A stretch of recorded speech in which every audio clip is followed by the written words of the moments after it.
Hello అండి, అందరికీ నమస్తే. Welcome back to she was kitchen. ఈరోజు వీడియోలో నేను సొరకాయ కర్రీ డిఫరెంట్గా చాలా టేస్టీగా ఎలా చేయాలో ఈ వీడియోలో చూపించబోతున్నాను. సో లేట్ చేయకుండా వీడియోలోకి వెళ్ళిపోదాం. ముందుగా స్టవ్ ఆన్ చేసుకొని ఒక ఫ్రై ప్యాన్ తీసుకొని అందులో 2 టేబుల్ స్పూన్ వరకు ఆయిల్ వేసుకోవాలి.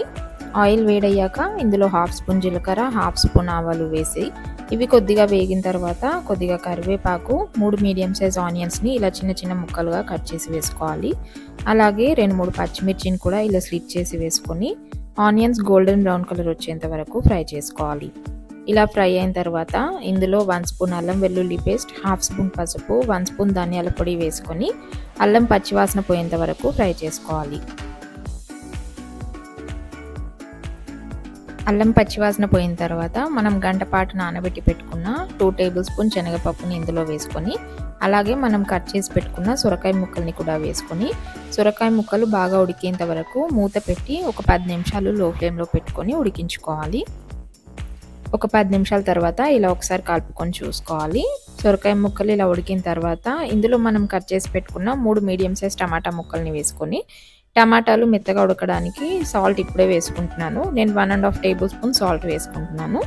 మీరు తక్కువ కావాలంటే తక్కువ కూడా వేసుకోవచ్చు. ఇలా వేసుకున్న తర్వాత మరో 10 నిమిషాల పాటు మూత పెట్టి వేగనివ్వాలి. ఇలా మూత పెట్టి ఉడికించుకోవడం వల్ల టమాటా గ్రేవీ థిక్నెస్ అనేది చాలా బాగా వస్తుంది.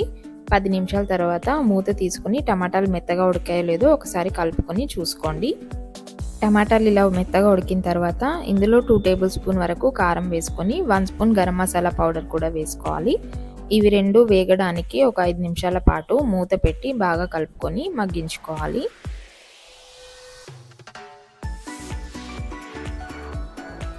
ఇలా నూనె మొత్తం సైడ్స్లోకి వచ్చిన తర్వాత ఒకసారి కలుపుకొని మీకు మరీ గట్టిగా అనిపిస్తే ఇందులో మనము గ్లాస్ వాటర్ కలుపుకోవచ్చు. నేను ఒక గ్లాస్ వరకు వాటర్ వేసుకుంటున్నాను. మీరు ఇంకా పలచగా కావాలంటే కొంచెం ఎక్కువ కూడా వేసుకోవచ్చు. నీళ్లు వేసుకున్న తర్వాత బాగా ఒకసారి కలుపుకొని ఇందులోనే మనం కట్ చేసి పెట్టుకున్న కొత్తిమీరను కూడా వేసుకోవాలి. నేను ఒక కట్ట కొత్తిమీరను వేసేస్తున్నాను.